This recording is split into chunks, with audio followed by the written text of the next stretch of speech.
and it just doesn't feel like that the no, that's not the right word. I was gonna say the girth of it, but like the Do you mean the Supergirl popcorn bucket drink?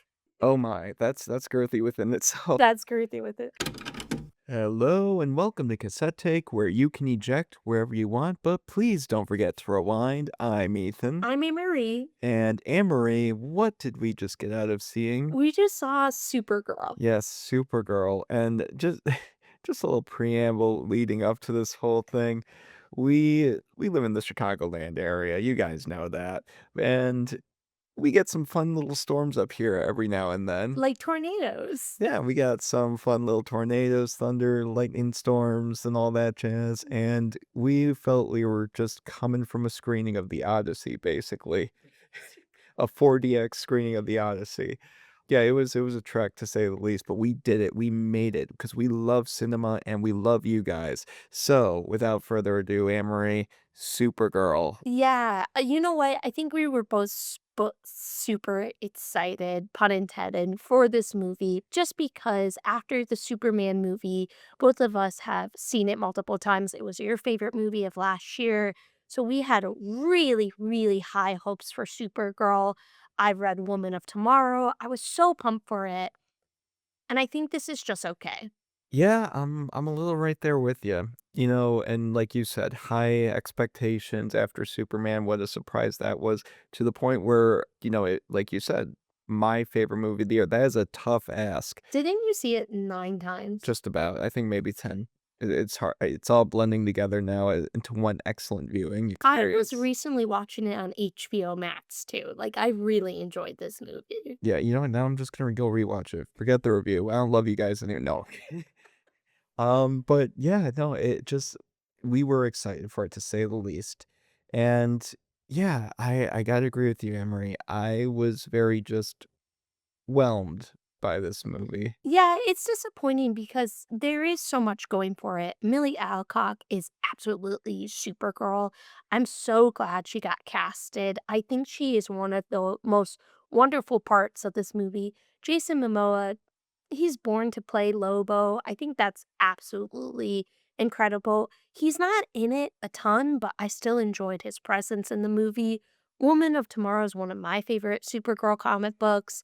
I think it's such a strong character driven story and really focuses on how Supergirl is different from Superman. And this movie just kind of falls into the superhero trope of things. Yeah, I'm not gonna say it does for the whole duration of the film. I do think there are quite a few times it does go out of its way for the sake of good narrative to be individual and distinct, and especially towards the end, it does take a little more of those liberties, which, are more the higher points of this movie. But I think in regards to the structure and the build of it, it doesn't really sustain the whole that should hold the rest of it up. Yeah, and I think it's just disappointing because as much as I compared Superman to Guardians of the Galaxy, like the quick witted jokes and everything, this really does feel like Guardians of the Galaxy with a little bit of Mad Max in it. I think it's the other way around. I saw more Mad Max with hints of Guardians of the Galaxy. Yeah, I don't know. Even though there's certain elements, this is like a little spoiler. You've seen it in the trailers. I'm always like, you need to give a reason why. And I'm glad they gave a reason to this because in the movie and the trailers, you see Supergirl has these headphones that look like Star-Lord's headphones. And I was like, okay, yeah, like we're doing this again. It's all music. And they give a reason why she has the headphones. So I was happy about that. But there's some other elements that I was like, this just feels like Guardians and there's not a reason behind it. Yeah, absolutely. I mean, I you feel more Guardians, right? I feel more Mad Max, and obviously we keep referencing movies to really truly bring a description of it, but there are little glimmers of greatness in its own individuality here and there. Mhm. And, it uses the Mad Max and it uses the Guardians of the Galaxy to be its little more crutches to kind of hold up its stylization, its background and all, its DNA. And eh, again, going back to what I said initially, those crutches aren't as strong. Like, it Mhm. has a li it's like diet Mad Max at times. It's like diet, Guardians of the Galaxy at times, and it just doesn't feel like that the no, that's not the right word. I was gonna say the girth of it, but, like, the Do you mean the Supergirl popcorn bucket drink? oh my, that's girthy within itself. That's girthy with it. No. Well, I guess, like, for you, what was some of the standout points then for it that made it feel individualized? So, I would say one of the big points would be in the end, and it would be truly a spoiler if I, let Mhm, loose here, so I won't, but you'll probably if you see it, you'll know what I'm talking about. There's also the visualization of flight throughout this movie and how it's used and the way she goes about it versus how Superman goes about it and how she is versus Superman, like you were saying, and that comic Woman of Tomorrow, which I haven't read, but you have, that one is definitely what I want to see. I want to see why she's different, how she continues to be different, and how the resolution isn't just simply to be Superman, right? mhm. It's to be the best version of Supergirl. What exactly is that? So I also wanna say a part of it that makes her different too, well, not makes her different, something that I really enjoyed about the film is the flashbacks of her on Krypton and her reaching Earth. If you haven't seen, they kinda released that clip of Superman with her, no spoilers, but if you've seen it on YouTube, it really does define why she's so different, and I'm so okay with it, and I we had a friend who came in with us and said that they didn't like how Supergirl acted, and I was like, "No, that's, like, the point of it." If you've read Woman of Tomorrow, you know, basically, but even from what we have seen of Supergirl in Superman, we already know she's different. now, obviously, with this being such a inspiration result of Woman of Tomorrow being the source material, Amory, having read it, how true does this stay to the source material at the end of the day? It's It's pretty good on what it is. I will say Woman of Tomorrow's a longer comic book run, and so there's much more to it. I will say they added some little bit of flavor to it, especially with the villain and the villain's backstory, not backstory, but why he does some stuff or what he does exactly. The whole crypto thing is pretty similar too. I will have to say that. I don't know if you remember, but when we first saw the Supergirl trailer, I was, like, kinda disappointed because I felt like they were taking Supergirl in a direction that wasn't resemble of Woman of Tomorrow.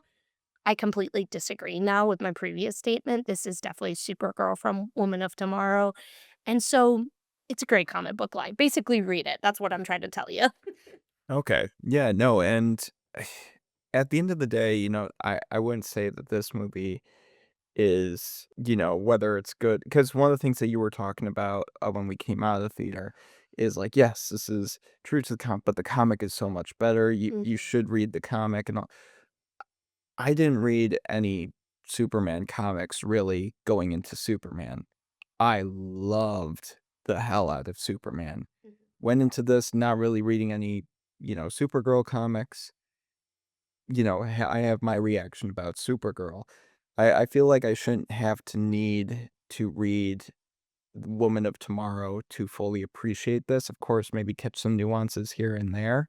That would always be nice, and, you should be rewarded for that when you do check out the source material. But here, like, it felt like maybe there were nods to things that were a little more integral. At least that's what felt like according to your standpoint, having read it.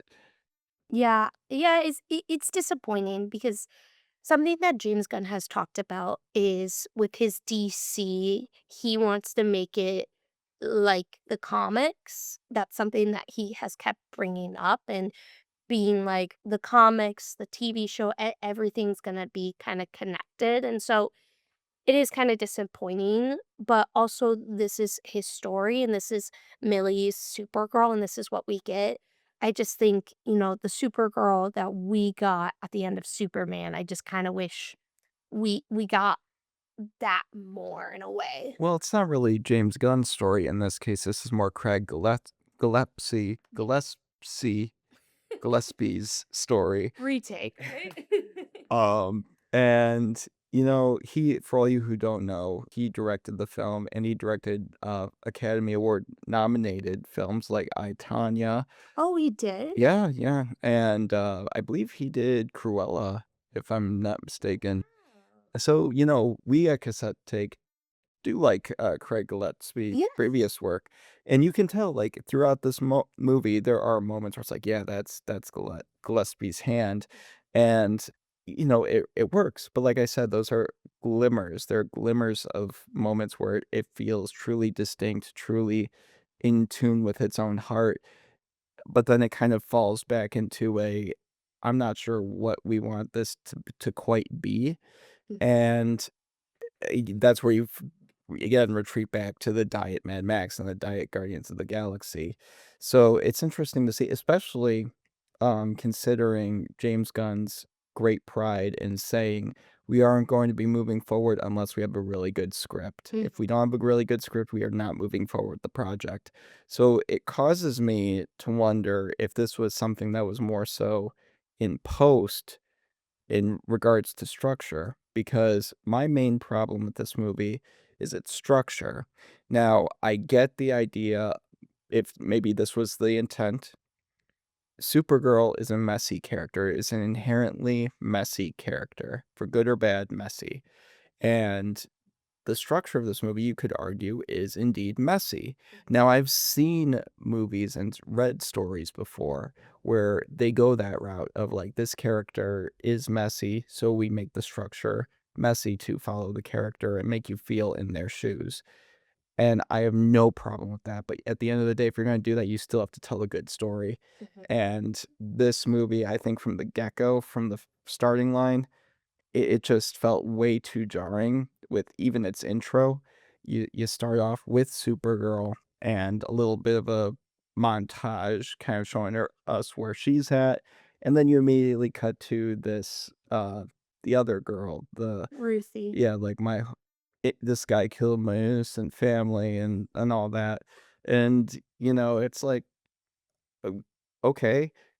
I don't know, it just felt like we kind of cut the momentum there right after the intro, and now we're on this story, and I get they want to blend them together, but it just kind of felt like "Oh, okay, now we're here." Well, to quote our friend, it felt like Ruthie's story more than Supergirl's story, which is disappointing overall. But yeah, I get it. It's just it's so disappointing too because after a great film like Superman, that I have a hard time saying beloved by all, but it really was.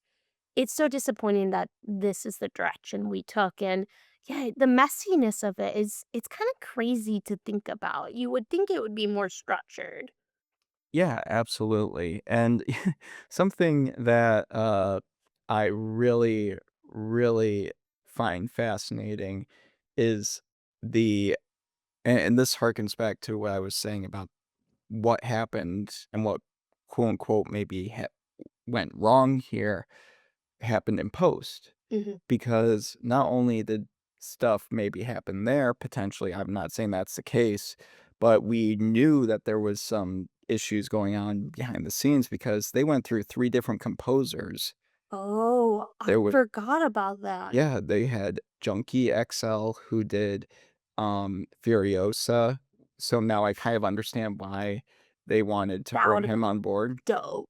but they said it wasn't fitting the vibe, and then they brought on, oh gosh, I can't remember their name, someone else, Mhm. and then they brought on, Atticus Ross's, wife, Oh, what's her name? that's so disappointing too because something that was is so strong and Claudia Sarnay, by the way. yeah, it's something that's so disappointing because I felt like the music could have been so much better, and the score could have been so much better. Here's the thing, I think the score in its in totality is fine, it's whatever, Mhm. but, like, the Supergirl theme from that score, Sarnay's theme that she came up with, I think is brilliant. I think it's awesome. Whenever that theme kicks in, I'm like, wow, that is so original. That is so distinct. But again, it's almost like a microcosm for the movie itself.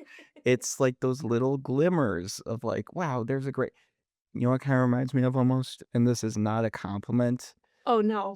a What? little bit of Aquaman too, where it's like a Oh. really good movie trying to break out of a meh movie. Dang. Wait, actually, that's a really good comparison to it. There are so many good moments in that movie, Aquaman 2, Mhm. but, like, then they're immediately followed up with, like, very lackluster moments that really bring the momentum in the movie down. This movie, while not on that same level, is very similar in that regard of just glimmers of great moments, which do make up, I would say, the majority of it, but then they're brought down by these very lackluster moments. I would say even the needle drops, which typically anything that James Gunn is involved in, those typically land pretty darn well. Here, the needle drops were like, okay, yeah, we're getting started with it, and then they just kind of end. There was no, like, fulfilling arc to each needle drop. Mhm. It was just simply like, okay, start, kick some butt, and then Mhm. just suddenly, "Oh, it's over now."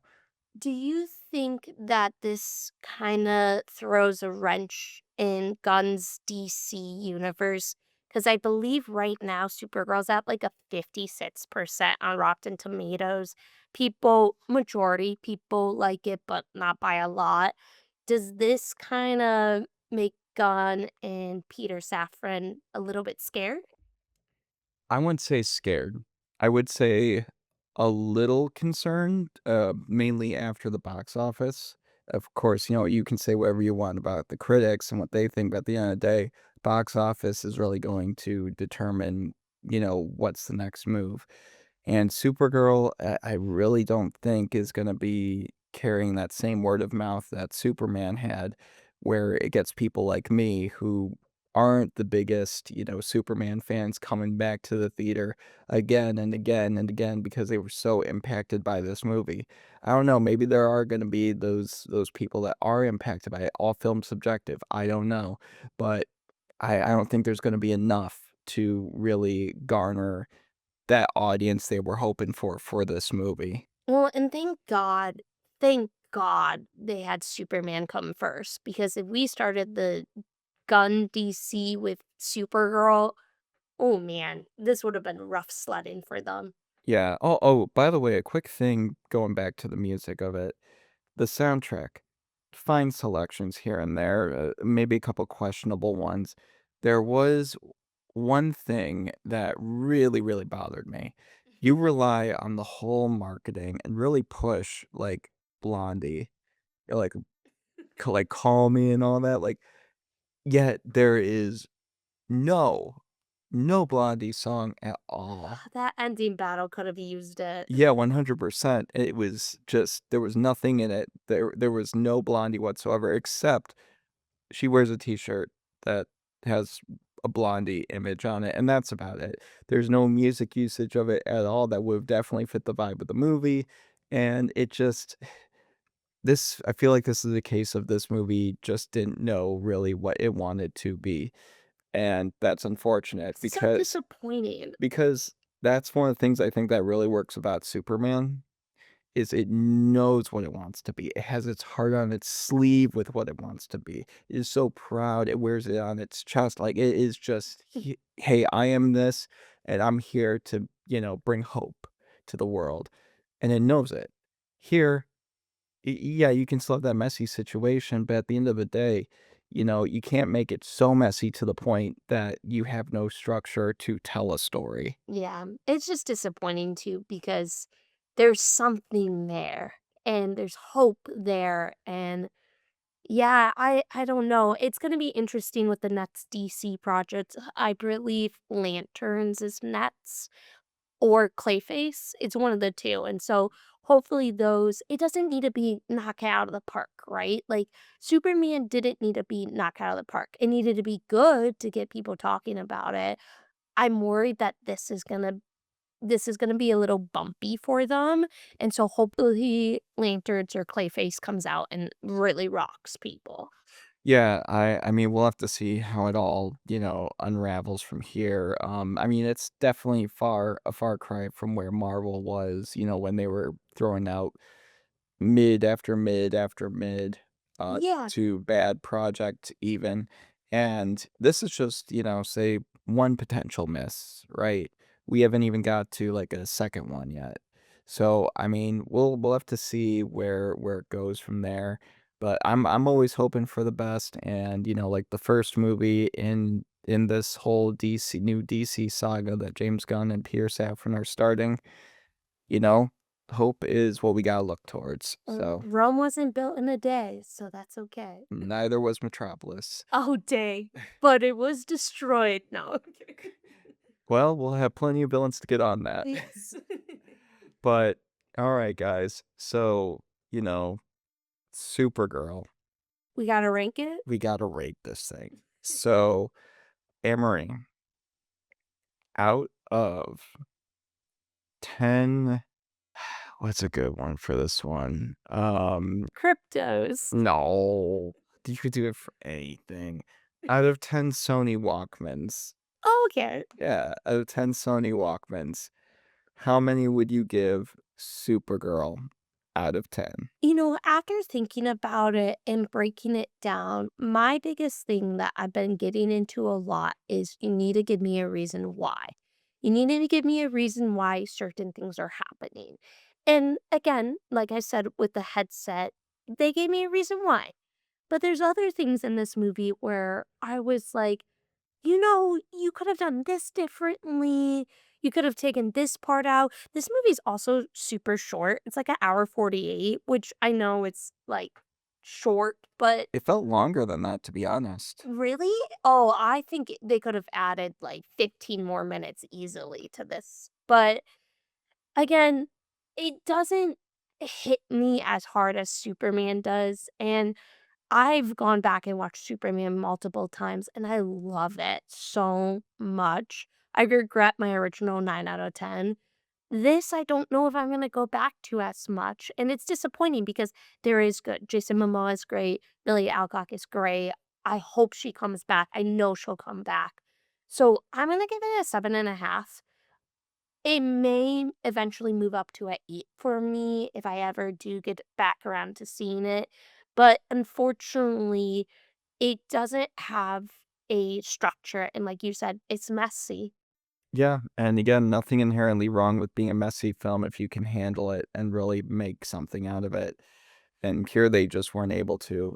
Something, by the way, that you bring up, Jason Momoa, forgot to mention that Lobo is in this film. Oh, I love it. Yeah, Jason Momoa is Lobo. I think that should be no surprise to anyone. He kills it. He's born to play Lobo. Oh my gosh, like, just nails it, like, every cadence that he he goes about with himself, it's great, it's great. I mean, the movie might be, worth seeing just on his performance alone if you're worried about everything else. Millie Alcock is great. The score is, has its moments like the rest of the movie, but, at the end of the day, I think those moments only add up to a 7 out of 10 from me, Mhm. which I was not hoping to put this on the same level as a Mandalorian and Grogu. Um, Oh gosh. and, I think over time, my score for Mandalorian and Grogu has gone a little further down. But, you know, with this one, I I really have to stick with a 7 out of 10 because overall, in a black and white world, I think it is a good movie. Mm. And I would see it again, but I'm not gonna be as evangelical as I was, with David Corensweat and James Gunn's Superman. It just I was hoping for a similar feeling with this one, and it just did not carry that same emotional weight. And again, at times it does. There are those little glimmers where the does have that emotional weight, but kind of like Aquaman 2, it's followed up by a needle drop that doesn't land. Oh my god, that's such a good comparison to Aquaman too. Yeah, and I hate to do that, but That really sucks. yeah. But guys, that is Supergirl, we went to a fan first screening, but, maybe you went to that same screening, maybe you saw it earlier, maybe you are going to see it this weekend. Whatever you're thinking, did you hate it? Did you love it? Are you excited to see it? Are you less excited to see it, especially after hearing the critic reviews being at like what 56% right now, and hearing our review? Has your opinion changed? Whatever you're thinking, let us know your takes on our tapes in those comments down below. And with that, Amory, I think that about does it for us tonight. Let's wrap it. All right, guys, thank you again for joining us on this episode of Cassette Take. We hope you haven't ejected thus far into the podcast, but whether you have or haven't, please don't forget to rewind. I've been Ethan, I'm Annmarie. and call me because Blondie will not be calling this movie.